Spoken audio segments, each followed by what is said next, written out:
विशिष्ट महर्षि और प्रभु रामचंद्र जी का ज्ञानमयी संवाद सुनते हैं द आर्ट ऑफ लिविंग के फैकल्टी स्वामी वैशंपायन जी की वाणी से। अगर आपने अभी तक इस चैनल को सब्सक्राइब नहीं किया है तो इसे जरूर सब्सक्राइब करें और सब्सक्राइब करने के बाद बेल आइकन को भी जरूर दबाएं। जय गुरुदेव। योग वशिष्ठ के अगले एपिसोड में आप सबका बहुत बहुत स्वागत है। पिछले एपिसोड में अगर आपको याद होगा तो मन के बारे में पूछ रहे थे कि मन का अस्तित्व कैसे बनता है। तो कुंभ ने यह बतलाया, यानी रानी चुड़ाला ने, कि मन भी काल्पनिक है। वास्तविक सिर्फ और सिर्फ वह चेतना है असीम। उसके अलावा मन, अहंकार, संसार सब काल्पनिक है। इसका वास्तविकता के साथ कोई संबंध नहीं। उसी चर्चा को आगे बढ़ाते हैं। शिखिध्वज ने कहा, मेरा भ्रम दूर हुआ, आपके अनुग्रह से मुझे ज्ञान मिला, मेरे सभी संदेह दूर हुए, मैंने जान लिया जो क्या जानना चाहिए वो। भ्रम के सागर को मैंने पार कर लिया है। अब शांति में स्थित हूं, मैं की धारणा से रहित शुद्ध ज्ञान हूं। अब वह परम तत्व की अनुभूति राजा शिखिध्वज को हो गई। वो कह रहा है, मैंने जो जानने जैसा है वो जान लिया है।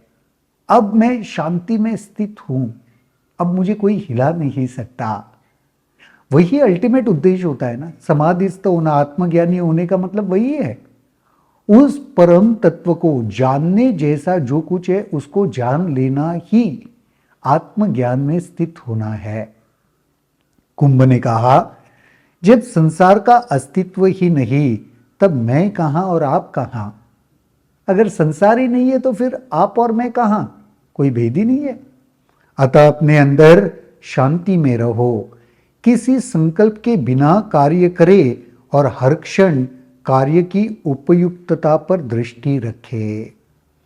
अब अपने अंदर शांति में स्थित रहने को, स्थिर रहने को कुंभ राजा शिखिध्वज को कह रहा है। और साथ में क्या कह रहा है, हर क्षण में जो भी आवश्यक है ना, उपयुक्त कार्य जो कुछ है उसे करते रहो। शांति में रहो, स्थिर रहो, इसका मतलब अनुपयुक्त नहीं हो जाना है ना। हर क्षण में जो उपयुक्त कार्य है उसको करना। यह सब ब्रह्म है, यह शांति है, मैं और संसार सारहीन शब्द है। जब इन शब्दों की सारहीनता का बोध हो जाएगा तब संसार के रूप में जो कुछ देखा है उसका बोध ब्रह्म के रूप में ही होता है। जब संसार जैसे सारहीन शब्द का बोध हो गया तो फिर जो भी कुछ शेष रहा वह ब्रह्म ही है। सारहीन जो कुछ है वो समझ में आ गया तो फिर जो सार है वो भी समझ में आ गया, है ना। इसमें कोई सार नहीं है ये समझ में आ गया तो इसका मतलब ये समझ में आ गया किसमें सार है। तो सार किसमें है, ब्रह्म में है, परम चेतना में है, वो समझ में आ गया तो उसमें स्थित रहो। सृष्टिकर्ता ब्रह्म एक विचार या धारणा ही है। सृष्टिकर्ता ब्रह्मा जो है वह एक विचार या धारणा, एक कल्पना है। इस प्रकार मैं भी विचार या धारणा ही है। इसी प्रकार मैं जो है वो भी एक विचार या धारणा ही है। मैं हूं की धारणा बंधन और आत्म विनाश के ओर ले जाती है। अहम में मत उलझो, मैं में मत उलझो, क्योंकि इसमें उलझने का मतलब क्या, विनाश की ओर अपने ओर ले जाना, विनाश की ओर अपने आप को ले जाना। मैं में उलझने का मतलब, अहंकार में मत उलझने का मतलब, मैं नहीं हूं का बोध मुक्ति है और विशुद्धता की ओर ले जाता है। इसके विपरीत मैं नहीं हूं, अहंकार से छुटकारा पाना, इसका बोध तुम्हें मुक्ति की ओर ले जाता है या शुद्धता की ओर, विशुद्धता की ओर ले जाता है। बंधन और मोक्ष कुछ नहीं बल्कि धारणाएं हैं। कोई इन धारणाओं से अवगत है तो वह मात्र असीम चेतना ही है। बंधन और मोक्ष दोनों धारणाएं हैं। और अगर कोई ये समझ गया है कि ये मात्र धारणाएं हैं तो वही तो असीम चेतना का अनुभव है। मैं हूं की धारणा ही सब दुखों का जड़ है। इस भावना का अभाव परिपूर्णता है। मैं हूं इस धारणा में अगर कोई एस्टेब्लिश्ड हो गया तो दुख का भागीदारी है वो। और इसका अभाव, मैं हूं की धारणा का अभाव क्या है? मुक्तता है, परिपूर्णता है। ऐसा बोध प्राप्त करे कि मैं अहम नहीं हूं और शुद्ध चेतना में अवस्थित हूं। अहंकार नहीं हूं मैं ही नहीं हूं, मैं शुद्ध चेतना में प्रस्थापित हूं। इसमें प्रस्थापित हो जाओ, इस धारणा में प्रस्थापित हो जाओ, इस बोध में प्रस्थापित हो जाओ। जब ऐसी शुद्ध जागृति उत्पन्न होती है तो सभी धारणाएं प्रशमित हो जाती है, परिपूर्णता आती है। ये जब शुद्ध बोध हो गया तो ही परिपूर्णता आ गई, इसके अलावा और कुछ परिपूर्णता नहीं है। विशुद्ध जागृति, परिपूर्णता या परमात्मा में न तो कोई दुर्घटना होती है, न उसके परिणाम स्वरूप सृष्टि के पदार्थ होते हैं। पदार्थों के अभाव में न अनुभव उत्पन्न होता है, न उसका सहजात अहम ही। अगर कोई पदार्थ का अस्तित्व नहीं है तो पदार्थ के अभाव में अनुभव भी उत्पन्न नहीं होते।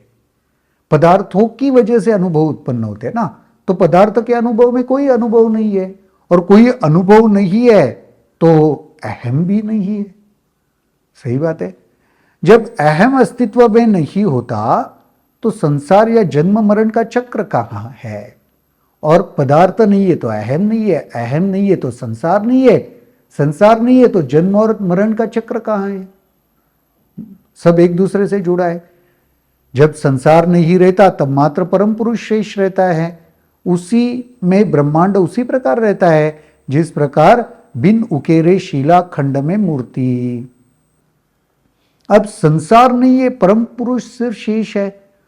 उसके में, परम पुरुष में ब्रह्मांड उसी प्रकार रहता है जिस प्रकार एक शिला में, जिसको अगर कार्विंग नहीं किया है मूर्ति में तो शिला कैसे रहती है उस प्रकार। जो इस प्रकार ब्रह्मांड को देखता है बिना मन के हस्तक्षेप के तथा बिना ब्रह्मांड के धारणा के, वही सत्य के दर्शन करता है। इसी दर्शन को निर्वाण कहते हैं। बिना मन के ब्रह्मांड को देखने का मतलब ही निर्वाण प्राप्त करना है। मन आ गया तो समझ रहे हो ना, सीमितता आ गई। जब मन के बगैर इस ब्रह्म को देख लिया तो निर्वाण प्राप्त हो गया, ये कह सकते हैं।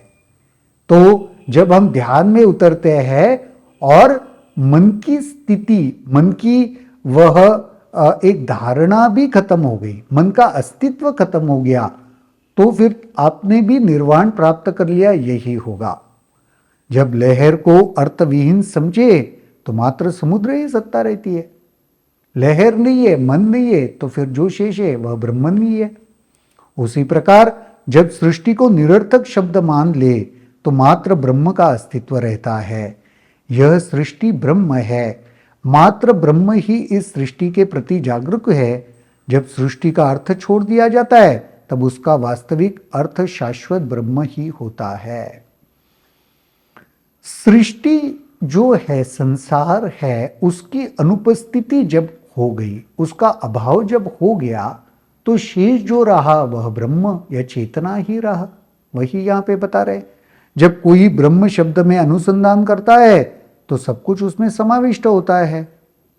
तो जब तुम ब्रह्म का अनुसंधान करोगे तो सब कुछ उसी में तो है, उससे अलग तो कुछ है ही नहीं। ब्रह्म को उस चेतना द्वारा भी अभिहित किया जाता है जो सभी धारणाओं का आधार या अधोस्तर है। ब्रह्म को चेतना द्वारा भी अभिहित किया जाता है जो सभी धारणाओं का आधार है। जब इस सत्य को स्पष्ट रूप से बोध होता है तथा ज्ञान के द्वैत का परिहार होता है, तब शेष रहती है परम शांति। जब सत्य का इस स्पष्ट रूप से बोध होता है और द्वैत का परिहार होता है, द्वैत समाप्त हो जाता है, तो क्या शाश्वत शेष रहता है? परम शांति, जो अवर्णनीय तथा अनअभिव्यक्त होती है, जिसका कोई वर्णन नहीं कर सकता, जिसको कोई अभिव्यक्त नहीं कर सकता। ऐसे परम शांति की प्राप्ति होती है। देखो, जीवन में भी जब तक संसार की उपस्थिति है तब तक ही परेशानी है ना। मन की वजह से संसार की उपस्थिति, जब मन नहीं रहा तो जब लहरें नहीं रही तो समुद्र रह गया, तो मन नहीं रहा तो ब्रह्मन रह गया, असीम चेतना रही। यही असीम चेतना सबका आधार है। तो और जब असीम चेतना में प्रस्थापित हो जाओगे तो अवर्णनीय है वो, उसको अभिव्यक्त नहीं किया जा सकता, अनअभिव्यक्त है वो। तो फिर अवर्णनीय जो परम शांति है, परम तत्व है, उसका अनुभव होने लगता है या उसमें आप प्रस्थापित रहने लगते हो। तो वही कह रहे कि जन्म मरण के इस चक्र से कैसे मुक्ति तुम पा सकते हो, ये समझ में आता है इस एपिसोड को सुनने के बाद। इसके ऊपर जरूर चिंतन करना, मनन करना। इस सेशन में तो यहीं पर रुकते हैं, अगले एपिसोड में देखते हैं और क्या होता है। तब तक के लिए जय गुरुदेव। अगर आपके इस वीडियो को लेकर कुछ सवाल हैं तो कमेंट सेक्शन में जरूर लिखें, जिसके ऊपर हम आने वाले वीडियोस में चर्चा करेंगे।